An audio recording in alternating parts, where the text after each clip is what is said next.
ನರೇಂದ್ರ ಮೋದಿಜಿ ಅವರಿಗೆ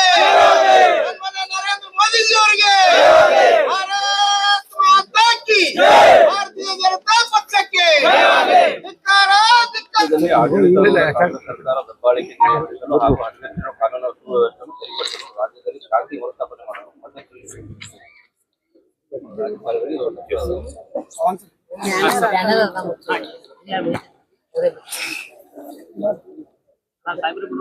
ಬರ್ರಿ ಮುಂದೆ ಬರ್ರಿ ಸಾಹೇಬ್ರ ಮುಂದೆ ಬರ್ರಿ ಜರ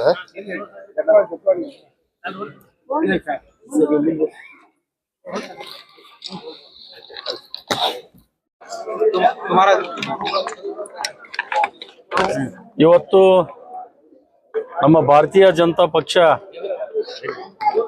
ದಿಲ್ಲಿಯಲ್ಲಿ ನಡೀತಕ್ಕಂಥ ಒಂದು ನೀಟ್ ಎಕ್ಸಾಮ್ ಪರವಾಗಿ ಕಾಂಗ್ರೆಸ್ ಪಕ್ಷ ನಮ್ಮ ದೇಶದ ಪ್ರಧಾನಿ ನರೇಂದ್ರ ಮೋದಿ ಅವರ ಮನೆ ಮುಂದೆ ನೀಟ್ ಎಕ್ಸಾಮ್ ಅನ್ನ ಸೋರಿಕೆ ಆಗ್ಯದ ಅಂತೇಳಿ ಒಂದು ನೆಪ ಮಾಡಿ ನಮ್ಮ ದೇಶದ ಪ್ರಧಾನಮಂತ್ರಿಗಳ ಮನೆ ಮುಂದೆ ಇವತ್ತೇನು ಸತ್ಯಾಗ್ರಹ ಮಾಡಿ ಇವತ್ತು ಅವ್ರ ಜೊತೆ ಇರತಕ್ಕಂಥ ಕಾಂಗ್ರೆಸ್ನ ನಾಯಕರಾದಂಥ ರಾಹುಲ್ ಗಾಂಧಿ ಅವರ ನೇತೃತ್ವದಲ್ಲಿ ಇವತ್ತು ಒಂದು ಹೋರಾಟವನ್ನ ಮಾಡಿ ಭಾರತೀಯ ಜನತಾ ಪಕ್ಷ ಮತ್ತು ನಮ್ಮ ದೇಶದ ಪ್ರಧಾನಿ ನರೇಂದ್ರ ಮೋದಿಜಿ ಅವರ ಹೆಸರಿಗೆ ಕಳಂಕ ತರ್ತಕ್ಕಂಥ ಕೆಲಸ ಇವತ್ತು ಕಾಂಗ್ರೆಸ್ನವರು ನಡೆಸಿದ್ದಾರೆ.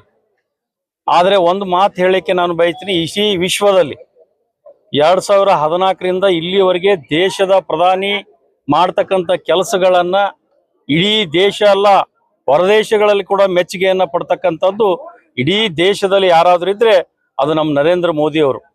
ಆದರೆ ನೀಟ್ ಎಕ್ಸಾಮ್ದಲ್ಲಿ ತಪ್ಪನ್ನ ಯಾರು ಮಾಡಿದ್ದಾರೆ ಆ ತಪ್ಪನ್ನ ಅವರ ಹುಡುಕಿ ಅವ್ರನ್ನ ಈಗಾಗಲೇ ಥೋಡೆ ಜನರು ಕೂಡ ಬಂಧನ ಕೂಡ ಅವರಿಗೆ ಅರೆಸ್ಟ್ ಕೂಡ ಮಾಡಿದ್ದಾರೆ. ಆದರೆ ಈ ವಿಶೇಷವಾಗಿ ಇವತ್ತು ಕಾಂಗ್ರೆಸ್ನವರು ಗುಂಡಾಗಳನ್ನ ಕರ್ಕೊಂಡು ಬಂದು ಅಲ್ಲಿ ದಬ್ಬಾಳಿಕೆ ಮಾಡಿ ಲಾಠಿ ಚಾರ್ಜ್ ಮಾಡಿ ಇವತ್ತು ಏನು ವಿದ್ಯಾರ್ಥಿಗಳು ಸ್ವಲ್ಪ ಜನ ವಿದ್ಯಾರ್ಥಿಗಳು ಒಂದು ಸ್ಟೇಟ್ಮೆಂಟ್ ಕೂಡ ನಿನ್ನೆ ಕೊಟ್ಟಿದ್ದಾರೆ. ಏನಪ್ಪಾ ಅಂತಂದ್ರೆ ನಮ್ಮ ನೀಟ್ ಎಕ್ಸಾಮ್ದಲ್ಲಿ ನಮ್ಗೇನು ತಪ್ಪಾಗಿಲ್ಲ, ನಮ್ದು ಒಳ್ಳೇದಾಗಿದೆ ಅಂತಕ್ಕಂಥ ವಿದ್ಯಾರ್ಥಿಗಳು ಕೂಡ ನಿನ್ನೆ ಆಜ್ ತಕ್ ನ್ಯೂಸ್ ನಲ್ಲಿ ಕೂಡ ಹೇಳಿದ್ದಾರೆ. ಆದ್ರೆ ಇವತ್ತು ಉದ್ದೇಶಪೂರ್ವಕವಾಗಿ ಅದನ್ನೇ ಒಂದು ಮುಂದಿಟ್ಟುಕೊಂಡು ಇವತ್ತು KPC ಇರ್ಬೋದು, SC ST ಇರ್ಬೋದು, ಅನೇಕ ಹಗರಣಗಳನ್ನ ಇವತ್ತು ನಮ್ಮ ರಾಜ್ಯ ಸರ್ಕಾರದಲ್ಲಿ ನೋಡಿದ್ರೆ ಇವತ್ತು ಯಾರಿಗೂ ಓದಕ್ಕಾಗಂಗಿಲ್ಲ ಅಷ್ಟೊಂದು ಹಗರಣಗಳನ್ನ ಅದಾವ. ಇವತ್ತು ಮೂಢ ಹಗರಣ ಇರ್ಬೋದು. ಇವತ್ತು KPCCಯಲ್ಲಿ ತಮ್ಮ ಒಬ್ಬ ಅಧ್ಯಕ್ಷರು ತಾವು ಏನ್ ಮಾಡಿದ್ರು ಅನ್ನೋದನ್ನ ಅವ್ರ ಗಮನಕ್ಕೆ ಬಂದ್ರು ಅವ್ರ ಮ್ಯಾಗ ಯಾಕೆ ಕ್ರಮ ತಕ್ಕೊಳ್ಳಿಲ್ಲ. SC ST ಇವತ್ತು ದುಡ್ಡನ್ನ ಫೋಲ್ ಮಾಡಿದ್ರು, ಅದ್ರ ಮೇಲೆ ಯಾಕೆ ಕ್ರಮ ತಕ್ಕೊಳ್ಳಿಲ್ಲ. ಉದ್ದೇಶಪೂರ್ವಕವಾಗಿ ಇವತ್ತು ಭಾರತೀಯ ಜನತಾ ಪಕ್ಷಕ್ಕೆ ಒಂದು ಮಸಿಯನ್ನು ಹಚ್ಚಬೇಕು, ತಪ್ಪು ದಾರಿ ಎಳೋದು, ನಮ್ಮನ್ನ ಗುರುತಿಸ್ಬೇಕು ಅಂತ ಹೇಳಿ ತಾವು ಏನ್ ಹೊಟ್ಟಿದ್ರಿ ಅದು ಯಾವ ಕಾಲಕ್ಕೂ ಸಾಧ್ಯ ಇಲ್ಲ. ನಮ್ಮ ದೇಶದ ಪ್ರಧಾನಿ ನರೇಂದ್ರ ಮೋದಿ ಅವರು ಒಳ್ಳೆ ದಿಟ್ಟ ನಿರ್ಧಾರವನ್ನು ತಗೊಂಡಿದ್ದಾರೆ. ಯಾರು ತಪ್ಪಿಸ್ತರು ಮಾಡಿದರೆ ಅವ್ರ ಮೇಲೆ ಕಠಿಣ ಕ್ರಮವನ್ನು ತಕ್ಕೋತಾರೆ ಅಂತಕ್ಕಂಥ ಮಾತನ್ನ ಹೇಳಿಕ್ಕೆ ನಾನು ಬಯಸ್ತೇನೆ. ಧರ್ಮೇಂದ್ರ ಪ್ರಧಾನ್ ಅವರ ರಾಜೀನಾಮೆ ಬಯಸಿ ಅವ್ರ ಬೇಡಿಕೆಗಳು ಕೇವಲ 3 ಮೂರು ಬೇಡಿಕೆಗಳನ್ನ ಈಡೇರಿಸುವಲ್ಲಿ ಬಿಜೆಪಿ ಸರ್ಕಾರ ನಿಮ್ಮ ನರೇಂದ್ರ ಮೋದಿ ಅವರು ವಿಫಲರಾದ್ರ ಅಂತ. ಈಗ ನಾನು ಇದು ನೀವು ಕೇಳಿದ ಪ್ರಶ್ನೆ ಒಳ್ಳೆ ಪ್ರಶ್ನೆ.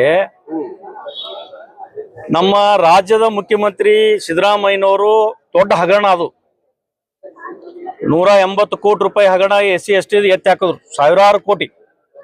ಆಮೇಲೆ ಲಕ್ಷ್ಮೀ ಹೆಬ್ಬಾಳ್ಕರ್ ಅವರು ಏನ್ ಮಾಡಿದ್ರು 5,000 ಕೋಟಿ ಎತ್ತಿ ಹಾಕಿದ್ರು. ಅವಾಗ ಯಾಕೆ ಇವ್ರು ರಾಜೀನಾಮೆ ಕೊಡ್ಲಿಲ್ಲ? ಗೃಹಲಕ್ಷ್ಮಿ ದುಡ್ಡು ಇವರು 1 ತಿಂಗಳು ದುಡ್ಡು ಎತ್ತಿ ಹಾಕಿದ್ರು. ನಮ್ಮ ಒಬ್ಬ ಶಾಸಕರು, ಹುಬ್ಳಿ ಶಾಸಕರು ಅಲ್ಲ, ಅದಕ್ಕೆ ಹೇಳ್ತೀನಿ ನೋಡಿ, ನೀಟ್ ಪರೀಕ್ಷೆ 1 ಮಿನಿಟ್ ನೋಡ್ರಿ, ಒಬ್ರು ಸಚಿವರು ಅವ್ರು ಏನ್ ಕೇಳಿದಾರೆ ಅವ್ರು ತಪ್ಪಿಸ್ತರ ಮೇಲೆ ನಾನು ಕಠಿಣ ಕ್ರಮ ತಕ್ಕೋತೀನಿ ಅಂತ ದೇಶದ ಪ್ರಧಾನಿ ಹೇಳದ ಬಳಕೆ ಇವ್ರ ಅವಶ್ಯಕತೆ ಏನದ? ಜವಾಬ್ದಾರಿ ಹೊತ್ತಂತ ಪ್ರಧಾನಿ ಅವರು ನರೇಂದ್ರ ಮೋದಿ ಅವರು ಎಲ್ಲರೂ ಕೂಡ ರಾಜೀನಾಮೆ ಕೇಳ್ತಾ ಇದಾರೆ. ಈಗ ಅವ್ರ ಉದ್ದೇಶ ಬರ ಕೇಳ್ತಾರ್ರಿ. ಅವ್ರು ಈಗ ಯಾರು ಅಧಿಕಾರಿ ತಪ್ಪು ಮಾಡ್ಯಾರ ಅವ್ರನ್ನ ಈಗಾಗಲೇ ಬಂಧನ ಮಾಡ್ಯಾರಲ್ಲ, ಮಾಡಿದಿಲ್ಲ ಅಂದ್ರೆ ಆ ಮಾತ್ ಬೇರೆ. ಈಗ ನಾವು ಹೇಳ್ತೀವಿ, ಈಗ ಡಿ ಕೆ ಶಿವಕುಮಾರ್ ಅವರು ನೀವು ತಪ್ಪು ಮಾಡಿರಿ, ನೀವು ಹೋರಾಟ ಮಾಡಿರಿ, ನೀವು ರಾಜೀನಾಮೆ ಕೊಡ್ರಿ ಅಂತ ಕೊಡಕ್ಕಾಗತ್ತಾ? ಒಂದ್ಸಲ ಲೀಕ್ ಅಲ್ಲ, ಎಷ್ಟು ಸಲ ಲೀಕ್ ಆಗಿದೆ paper? ನೋಡಿ, ಯಾರು ತಪ್ಪು ಮಾಡಿರ್ತಾರೆ ಹಿಂದಕ್ಕೆ PS ಹಗರಣ ಆಯ್ತು. ಪ್ರತಿ ಸಲಾನು ಬಿಜೆಪಿ ಸರ್ಕಾರದಲ್ಲಿ ಪತ್ರಿಕೆ ಲೀಕ್ ಆಗ್ತದೆ. ನೋಡ್ರಿ, PS ಹಗರಣ ಆಯ್ತು, PWD ಹಗರಣ ಆಯ್ತು. ಆ PS ಹಗರಣ ಆದಾಗ ತಪ್ಪಿಸ್ತಾರ ಯಾರಿದ್ರು ಅವ್ರಿಗೆಲ್ಲ ಅರೆಸ್ಟ್ ಮಾಡಿದ್ರಿಲ್ಲ, ಬಿಟ್ರಿಲ್ಲ, ನಮ್ಮವ್ರ ಬಿಟ್ರ? ಹಂಗ ಇವ್ರನ್ನ ಅರೆಸ್ಟ್ ಮಾಡ್ತೀವಿ, ಯಾರಿಗೂ ಬಿಡಂಗಿಲ್ಲ. ನಮ್ಮ ದೇಶ ಪ್ರಧಾನಿ ಅಟ್ಟೇನ್ ಹಗರಿಲ್ಲ, ನೀವೇನ್ ತಿಳ್ಕೊಂಡಿರ್ಬೋದು. ಆದ್ರೆ ಹಗರಿಲ್ಲ, ಯಾರನ್ನ ಬಿಡಂಗಿಲ್ಲ. ಯಾರು ತಪ್ಪಿಸ್ತಾರ ಅವ್ರ ಮೇಲೆ ಕಠಿಣ ಕ್ರಮ ತಗೋತೀವಿ. ಇದು ಹೋರಾಟ. ಇವ್ರು ಕಾಂಗ್ರೆಸ್ನವ್ರು ಇದೇ ರೀತಿ ಮುಂದುವರೆದ್ರೆ ನಮ್ಮದು ಮುಂದೆ ನಾವು ಇಡೀ ರಾಜ್ಯದಲ್ಲಿ ದೊಡ್ಡ ಪ್ರಮಾಣ ಹೋರಾಟವನ್ನು ನಾವು ಮಾಡ್ತೀವಿ. ಧನ್ಯವಾದ. ಇವತ್ತು ಬಿಜಾಪುರದಲ್ಲಿ ಭಾರತೀಯ ಜನತಾ ಪಕ್ಷದ ಎಲ್ಲ 8 ಮತಕ್ಷೇತ್ರದ ನಾಯಕರನ್ನು ಒಳಗೊಂಡು ಎಲ್ಲ ಭಾರತೀಯ ಜನತಾ ಪಕ್ಷದ ಪದಾಧಿಕಾರಿಗಳ ಜೊತೆಗೆ ಇವತ್ತು ನಾವಿಲ್ಲಿ ಅಂಬೇಡ್ಕರ್ ಸರ್ಕಲ್ದಲ್ಲಿ ಕಾಂಗ್ರೆಸ್ ಸರ್ಕಾರದ ವಿರುದ್ಧ, ಅವರ ದುಷ್ಟ ನೀತಿಗಳ ವಿರುದ್ಧ ಹೋರಾಟವನ್ನು ಹಮ್ಮಿಕೊಂಡಿದ್ದೀವಿ. ಇವತ್ತು ಕಾಂಗ್ರೆಸ್ ಸರ್ಕಾರ 60 ವರ್ಷ ಆಳ್ವಿಕೆ ಮಾಡಿದ್ರು ಕೂಡ ಅವರ 60 ವರ್ಷದ ಆಡಳಿತದಲ್ಲಿ ಬರೀ ಜನ ವಿರೋಧಿ ಕೆಲಸವನ್ನು ಮಾಡ್ಕೊತ ಬಂದ್ರು. ಜನರ ರಕ್ಷಣೆ ಮಾಡ್ಲಿಲ್ಲ. ಬಡವರಾಗೇ ಇದ್ರು. ಆದ್ರ ಕಾಂಗ್ರೆಸ್ ಸರ್ಕಾರ 60 ವರ್ಷದ ತನ್ನ ಅವಧಿಯಲ್ಲಿ ಇವತ್ತು ಜನರ ರಕ್ಷಣೆ ಅಂತ ಒಂದ್ ಮಾತು ಉಳಿತು. ಅವರು ತಮ್ಮ ರಕ್ಷಣೆನೇ ಮಾಡ್ಕೊಳಕಾಗಿಲ್ಲ. ಇವತ್ತು ಅವರ ಆಡಳಿತದಲ್ಲಿನೇ ಗೋಡ್ಸೆನ್ ಕೊಲೆ ಆಯ್ತು. ಅವರ ಆಡಳಿತದಲ್ಲಿನೇ ರಾಜೀವ್ ಗಾಂಧಿ ಅವರ ಜೀವ ಕಳ್ಕೊಂಡ್ರು. ಅವರ ಆಡಳಿತದಲ್ಲಿ ಇಂದಿರಾ ಗಾಂಧಿ ಅವರ ಜೀವ ಕಳ್ಕೊಂಡಂತ ಸಾಕಷ್ಟು ಉದಾಹರಣೆ ಅದಾವ. ಅಂದ ಅರ್ಥ ಅವರ ಆಡಳಿತದಲ್ಲಿ ವೈಫಲ್ಯಗಳೇ ತುಂಬಿ ತುಳುಕುತ್ತಿದ್ದು. ಅವರ ರಾಜಕೀಯ ವ್ಯವಸ್ಥೆ ಬಡವರಾಗಿರ್ತಕ್ಕಂಥದ್ದು, ದುಷ್ಟ ಶಕ್ತಿಗಳಿಗೆ ಶಕ್ತಿ ಕೊಡ್ತಕ್ಕಂಥ ಕೆಲಸ ಕೈ ಹಾಕಿದ್ರು. ಇಂಥ ಒಂದು ಸರ್ಕಾರ, ತಮ್ಮನ್ನೇ ತಾವು ರಕ್ಷಿಸಿಕೊಳ್ಳೋ ಸರ್ಕಾರ ಇವತ್ತು ಕಾಂಗ್ರೆಸ್ ಸರ್ಕಾರ ದಿವಾಳಿ ಆಗ್ಯದ. ಇವತ್ತು ಯಾವ ರಾಜ್ಯದಲ್ಲಿ ಇಲ್ಲ, ಇವತ್ತು ಕರ್ನಾಟಕದಲ್ಲಿ ಮಾತ್ರ ಅದ. ಆದ್ರೆ ಕರ್ನಾಟಕದ ರಾಜಕಾರಣಿಗಳು ಕಾಂಗ್ರೆಸ್ ಪಕ್ಷದ ರಾಜಕಾರಣಿಗಳು ನಾಚಿಕೆ ಪಡಬೇಕಾಗಿತ್ತು. ಯಾಕಂದ್ರೆ ರಾಜ್ಯದಲ್ಲಿ ಅರಾಜಕತೆ ಅದ, ಬರಗಾಲ ಬಿದ್ದದ, ಬೆಳೆ ಬೆಳೀತಾ ಇಲ್ಲ, ರೈತರು ರೋಡಿಗೆ ಬರ್ತಾ ಇದ್ದಾರೆ, ದುಡಿಲಿಕ್ಕೆ ಗುಳೆ ಹೋಗ್ತಾ ಇದ್ದಾರೆ. ಇಂಥ ಪರಿಸ್ಥಿತಿ ಒಳಗ ಇವತ್ತು ಆ ರೈತರ ಬಗ್ಗೆ ಕಳಕಳಿ ಇಲ್ಲ. ಇಡೀ ರಾಜ್ಯ ಬರಗಾಲ ಅಂತ ತತ್ತರಿಸ್ತಾ ಇದೆ. ಇವತ್ತು ರಾಜ್ಯವನ್ನ ಬರಗಾಲ ಘೋಷಣೆ ಮಾಡ್ತಕ್ಕಂಥ ಕೆಲಸ ಆಗ್ತಾ ಇಲ್ಲ. ಇದೆಲ್ಲ ಮಧ್ಯನೂ ಕೂಡ ಇವತ್ತು ನೀಟ್ ಪರೀಕ್ಷೆ ಹೋರಾಟ ನಾವು ಸಪೋರ್ಟ್ ಅದೀವಿ. ಅದಕ್ಕೆ ಇಡೀ ನಮ್ಮ ದೇಶದ ಪ್ರಧಾನಮಂತ್ರಿ ನರೇಂದ್ರ ಮೋದಿ ಅವರು ಕೂಡ ಅವರ ಜೀವನ ಈ ವಿದ್ಯಾರ್ಥಿಗಳಿಗೆ ಕೊಡ್ತಕ್ಕಂತ ಮುಖ್ಯ ಬಾರಿ ಯಾರಿಗೆ ಕೊಡುದಿಲ್ಲ. ಅವ್ರು ಅಷ್ಟ ಒಂದು ವಿಚಾರವಾದಿ ಪ್ರಧಾನಮಂತ್ರಿಗಳದಾರ. ಇವತ್ತು ನಾವು 60 ವರ್ಷ ಆಡಳಿತದಲ್ಲಿ, ನಿಮ್ಮ ಆಡಳಿತದಲ್ಲಿ ಎಷ್ಟು ಮಂದಿ MBBS ಕಲಿತಿದ್ರಿ? ಇವತ್ತು ನರೇಂದ್ರ ಮೋದಿ ಅವರು ಬಂದ ತಕ್ಷಣ ಎಷ್ಟು ಸೀಟ್ಗಳನ್ನ ಹೆಚ್ಚು ಮಾಡಿದಾರೆ ಅಂತಕ್ಕಂಥ ಜ್ಞಾನ ನಿಮಗೆ ಬೇಕಲ್ಲ. ಇವತ್ತು ನಾ ಮುಖ್ಯಮಂತ್ರಿ ಅವ್ರು ಕೇಳ್ತೀನಿ, DK ಶಿವಕುಮಾರ್ ಅವ್ರಿಗೆ, ಇವತ್ತು ರಾಜ್ಯದಲ್ಲಿ ಅರಾಜಕತೆ ಇದೆ, ಇವತ್ತು ಮಳೆ ಆಗಿಲ್ಲ, ಇವತ್ತು ನೀವು ಯಾವ ನೈತಿಕತೆಯಿಂದ ಹೋರಾಟ ಮಾಡ್ತೀರಿ ಡೆಲ್ಲಿ ಒಳಗ? ಇವತ್ತು ರಾಜ್ಯದಲ್ಲಿ ಒಂದು ಹಳ್ಳಿಗೆ ಹೊಳ್ಳಿ ಸಂಪರ್ಕನ ಕಟ್ಟಾಗಿಬಿಟ್ಟೈತಿ. ಇವತ್ತು ರೋಡ್ಗಳಿಲ್ಲ, ಗುಂಡಿಗಳಿಂದ ತುಂಬೈತಿ. ಇವತ್ತು ಬರಗಾಲ ಇದ್ದು ಅಂದ್ರ ಈ ರೈತರಿಗೆ ಹನಿ ನೀರಾವರಿ ಬೇಕಾಗೈತಿ. ಇವತ್ತು ಕಡಿಮೆ ನೀರದಾವ ಅಂದ್ರೆ ಬೆಳಿಬೇಕಾಗೈತಿ. ಅವ್ರು ನೀವೇನ್ ಹೇಳ್ತೀರಿ, ಬೆಳಿಬೇಡ ಅಂತ ಹೇಳ್ತಿರಲ್ಲ, ಅವ್ರು ಬೆಳಿಬೇಕಾಗೈತಿ. ಇಲ್ಲೆಲ್ಲ ಸಮಸ್ಯೆಗಳು ಸಾವಿರ ಅದಾವ. ಇಂಥ ಸಮಸ್ಯೆ ಇಟ್ಕೊಂಡು ಇವತ್ತೇನ್ ನೀವು ಡೆಲ್ಲಿಗೆ ಹೋಗಿ ಹೋರಾಟ ಮಾಡ್ತಕ್ಕಂತ ನೈತಿಕ ಇಲ್ಲ, ಇದು ನಾಚಿಕೆಗೇಡಿ ಸಂಗತಿ ಅಂತ ಹೇಳಕ್ ಇಚ್ಛೆ ಪಡ್ತೀನಿ. ಇಷ್ಟ ಹೇಳಿ ಇದ್ರ ವಿರುದ್ಧ ನಮ್ಮ ಹೋರಾಟ ನಾವು ಸಾಂಕೇತಿಕ ಹೋರಾಟ ಮಾಡಿದೆವು. ಆದ್ರೆ ಇದನ್ನ ಈ ಹೋರಾಟ ತಡಿಲಿಕ್ಕೆ ಬಹಳಷ್ಟು ರಾಜಕಾರಣಿಗಳ ಒತ್ತಡ ಬಂತು ನಮಗ್, ಹೋರಾಟ ಮಾಡಬೇಡ್ರಿ ಟೆಕ್ಸಿಂದ. ಆದ್ರೆ ನಾವು ಕರ್ನಾಟಕದ ಪೊಲೀಸ್ ಇಲಾಖೆ ಮೇಲೆ ನಮಗ್ ನಂಬಿಕೆ ಅದ. ಆದ್ರೆ ನಿಮ್ಮಿಂದ ಅವ್ರನ್ನ ಮಾರ್ಕ್ ತಪ್ಪಿಸೋ ಕೆಲಸ ಮಾಡಕೈತಿ ನೀವು ಪೊಲೀಸ್ ಇಲಾಖೆಗೆ. ಆದ್ರೆ ನಮಗ್ ನಂಬಿಕೆ ಇತ್ತು, ಪೊಲೀಸ್ ಇಲಾಖೆಯಿಂದ ಕೂಡ ನಮಗೆ ಹೋರಾಟ ಮಾಡಾಡ್ತಾ ಒಂದು ತಡೆ ಕೂಡ ಬರ್ತಾ ಇತ್ತು. ಆದ್ರೆ ನಾವು ನಿರ್ಣಯ ಮಾಡಿದ್ದು, ಭಾರತೀಯ ಜನತಾ ಪಕ್ಷದ ಕಾರ್ಯಕರ್ತರಿರ್ಬೋದು, ನಾವು ಯಾವಾಗಲೂ ದೇಶಕ್ಕಾಗಿ ಬದುಕ್ತಕ್ಕಂತ ಕಾರ್ಯಕರ್ತರೋದ್ರಿಂದ ನಾವು ಎದಕ್ಕೂ ಬಗ್ಗದೆ ನಾವು ಹೋರಾಟ ನಿರ್ಣಯ ತಗೊಂಡೆವು. ನಮಗೊಂದು ನಂಬಿಕೆ ಇತ್ತು ಕರ್ನಾಟಕದ ಪೊಲೀಸರ ಬಗ್ಗೆ. ಆ ನಂಬಿಕೆ ಮೇಲೆ ನಾವು ಬಂದಿದೀವಿ, ಹೋರಾಟ ಮಾಡಿದೀವಿ.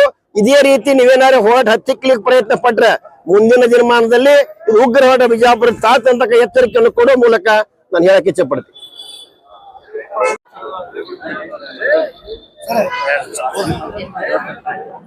ಇವತ್ತು ನಮ್ಮ ಭಾರತೀಯ ಜನತಾ ಪಕ್ಷ ಬಿಜಾಪುರದ ಜಿಲ್ಲಾ ಘಟಕದ ವತಿಯಿಂದ ಸನ್ಮಾನ್ಯ ಮೋದಿಜಿ ಅವರನ್ನ ಬೆಂಬಲಿಸಿ ಮತ್ತು ಇವತ್ತೇನು ಈ ಒಂದು CJP ಪಕ್ಷ ಅಂತೇಳಿ ಹೇಳಿಕೊಂಡು ಮೋದಿಜಿಯವರ ವಿರುದ್ಧ ಅನಾವಶ್ಯಕರವಾಗಿ ಒಂದು ಪ್ರತಿಭಟನೆಯನ್ನ ಮಾಡತಕ್ಕಂತಹ ಏನು ಒಂದು ಅವರ ಕೆಲಸ ಇವತ್ತು ಅದನ್ನ ವಿರೋಧಿಸಲಿಕ್ಕೆ ನಾವೆಲ್ಲರೂ ನಮ್ಮ ಜಿಲ್ಲಾಧ್ಯಕ್ಷರಾದಂತಹ ಗುರುಲಿಂಗಪ್ಪ ಅಂಗಡಿಯವರ ನೇತೃತ್ವದೊಳಗೆ ಮತ್ತು ನಮ್ಮ ಹಿರಿಯ ಎಲ್ಲ ಭಾರತೀಯ ಜನತಾ ಪಕ್ಷದ ಮುಖಂಡರ ಒಂದು ನೇತೃತ್ವದೊಳಗೆ ಈ ಪ್ರತಿಭಟನೆಯನ್ನು ಹಮ್ಮಿಕೊಂಡಿದ್ದೀವಿ. ತಮಗೆಲ್ಲ ಗೊತ್ತಿದೆ, ನರೇಂದ್ರ ಮೋದಿಜಿ ಅವರು ಈ ದೇಶದ ಸಲುವಾಗಿ 2014ರಿಂದ ಇವತ್ತಿನವರೆಗೂ ಯಾವ ರೀತಿಯಾದಂತಹ ಒಂದು ಸಮರ್ಥವಾದಂತಹ ಆಡಳಿತವನ್ನು ಕೊಟ್ಟಿದ್ದಾರೆ ಅಂತಕ್ಕಂಥದ್ದು. ಇವತ್ತ ಕಾಂಗ್ರೆಸ್ ತನ್ನ 70 ವರ್ಷಗಳ ಅಧಿಕಾರದ ಅವಧಿ ಒಳಗೆ ಏನು ಮಾಡಿದೆ, ಮೋದಿಜಿ ಅವರು ತಮ್ಮ 12 ವರ್ಷ ಆಡಳಿತದೊಳಗೆ ಏನು ಮಾಡಿದ್ದಾರೆ ಅದನ್ನ ನೀವು ಸ್ವಲ್ಪ ಕುಲಂಕುಷವಾಗಿ ನೋಡಿದ್ರೆ ಎಲ್ಲ ಇವತ್ತು ಜಗತ್ತಿನಲ್ಲಿಯೇ ಭಾರತವನ್ನ ಒಂದು ವಿಶ್ವಗುರು ಸ್ಥಾನಕ್ಕೆ ಒಯ್ಯುವಲ್ಲಿ ನಮ್ಮ ಪ್ರಧಾನಮಂತ್ರಿಗಳು ಯಶಸ್ವಿಯಾಗಿದ್ದಾರೆ ಅಂತ ಹೇಳಿದ್ರೆ ತಪ್ಪಾಗ್ಲಿಕ್ಕಿಲ್ಲ. ಮತ್ತು ಇವತ್ತ ಜಂತರ್ ಮಂತರದೊಳಗೆ ಈ ಒಂದು CJP ಪಕ್ಷದ ಕಾರ್ಯಕರ್ತರು ವಿದ್ಯಾರ್ಥಿಗಳನ್ನ ನೆಪದಲ್ಲಿ ಇಟ್ಟುಕೊಂಡು ಅದರ ನೀಟಿನಲ್ಲಿ ಪೇಪರ್ ಸೋರಿಕೆ ಆಗಿದೆ ಅಂತಕ್ಕಂತಹ ಒಂದು ನೆಪವನ್ನ ಇಟ್ಟುಕೊಂಡು ಹೋರಾಟದ ಒಂದು ನೀವು ರೂಪರೇಷೆಯನ್ನು ನೋಡಿದ್ರೆ ಅದು ಬಹಳ ಭಯಾನಕ ಅನಿಸ್ತದೆ. ದೇಶದ ಭದ್ರತೆಗೆ ಅದು ಒಂದು ರೀತಿ ಅಪಾಯಕಾರಿಯಾಗಿದೆ ಅಂತೇಳಿ ಹೇಳ್ಬಹುದು. ಮತ್ತ ಇವತ್ತ ಆ ಒಂದು ಆಂದೋಲನಕ್ಕೆ ಇವತ್ತು ಏನಾಗ್ತಾ ಇದೆ ಅಂದ್ರೆ ಈ ಒಂದು ಭಯೋತ್ಪಾದಕರ ಒಂದು ಬೆಂಬಲ ಬರ್ತಾ ಇದೆ. ಈ ಒಂದು ಕೆನಡಾದೊಳಗಿರುವ ಪೆನ್ನು ಈ ಖಲಿಸ್ತಾನಿ ಅವನು ಇವತ್ತ 95 ಲಕ್ಷ ರೂಪಾಯಿಯನ್ನ ಈ ಒಂದು ಹೋರಾಟಕ್ಕೆ ಕೊಡ್ತೀನಿ ಅಂತ ಹೇಳಿ ಘೋಷಣೆ ಮಾಡಿದ್ದಾನೆ.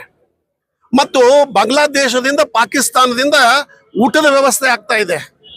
ಮತ್ತು ಈ ಒಂದು ಮಧ್ಯ ಏಷ್ಯಾದೊಳಗಿರ್ತಕ್ಕಂತಹ ರಾಷ್ಟ್ರಗಳಿಂದಲೂ ಕೂಡ ಒಂದು ಎಲ್ಲ ಹಣದ ವ್ಯವಸ್ಥೆ ಆಗ್ತಾ ಇದೆ. ಮತ್ತು ಈ ಒಂದು ಹೋರಾಟವನ್ನ ಸಂಪೂರ್ಣವಾಗಿ ದೇಶ ವಿರೋಧಿ ಒಂದು ಹೋರಾಟವನ್ನು ಮಾಡಿ ನರೇಂದ್ರ ಮೋದಿಜಿ ಅವರಿಗೆ ಒಂದು ಅಭದ್ರತೆಯ ಒಂದು ವಾತಾವರಣ ಸೃಷ್ಟಿಸಬೇಕು. ನೇಪಾಳ ಆಗಲಿ ಅಥವಾ ಶ್ರೀಲಂಕಾದೊಳಗೆ ಬಾಂಗ್ಲಾದೇಶದೊಳಗೆ ಯಾವ ರೀತಿಯಾದಂತಹ ಪರಿಸ್ಥಿತಿ ಆಗಿದೆ ಅದನ್ನ ಇಲ್ಲಿ ಭಾರತದೊಳಗೆ ಮಾಡಬೇಕಂತಕ್ಕಂಥ ಉದ್ದೇಶವನ್ನ ಈ ಒಂದು ಏನು CJP ಪಕ್ಷದವರು ವಿಚಾರ ಇಟ್ಕೊಂಡಿದ್ದಾರೆ. ಆದ್ರೆ ನರೇಂದ್ರ ಮೋದಿಜಿ ಅವರಾಗ್ಲಿ ನಮ್ಮ ಅಮಿತ್ ಶಾ ಅವರು ಅಷ್ಟು ಹಗುರವಾಗಿ ಬಿಡೋದಿಲ್ಲ. ಮತ್ತು ಇವತ್ತ ಈ ಒಂದು ದೇಶದ ಒಂದು ಭದ್ರತೆ ಇದನ್ನ ಗಮನದಲ್ಲಿ ಇಟ್ಟುಕೊಂಡು ಇವತ್ತ ನಮ್ಮ ಭಾರತೀಯ ಜನತಾ ಪಕ್ಷದ ಎಲ್ಲಾ ಕಾರ್ಯಕರ್ತರು ಕೂಡ ಮೋದಿಜಿ ಅವರ ಬೆಂಬಲವಾಗಿ ನಾವು ಇವತ್ತು ಹೋರಾಟಕ್ಕೆ ಇಳಿದಿದ್ದೀವಿ. ಮತ್ತು ಈ ಒಂದು ನಮ್ಮ ಭಾರತೀಯ ಜನತಾ ಪಕ್ಷದ ಕಾರ್ಯಕರ್ತರು ಇವತ್ತ ಒಂದು ವಾರ್ನಿಂಗ್ನು ಕೂಡ ಕೊಟ್ಟಿದ್ದೀವಿ.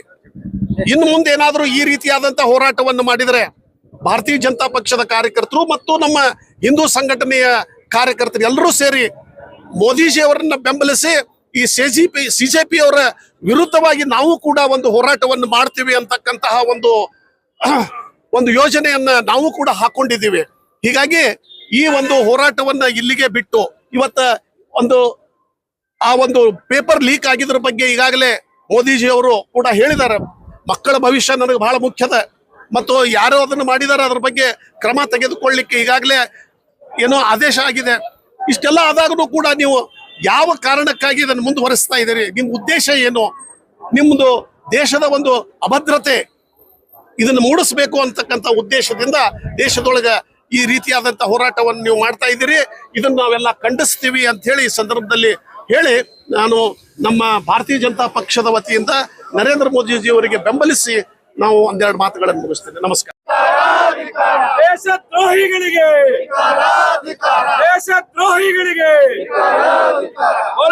ಭಾರತ್ ಮಾತಾ ಕಿ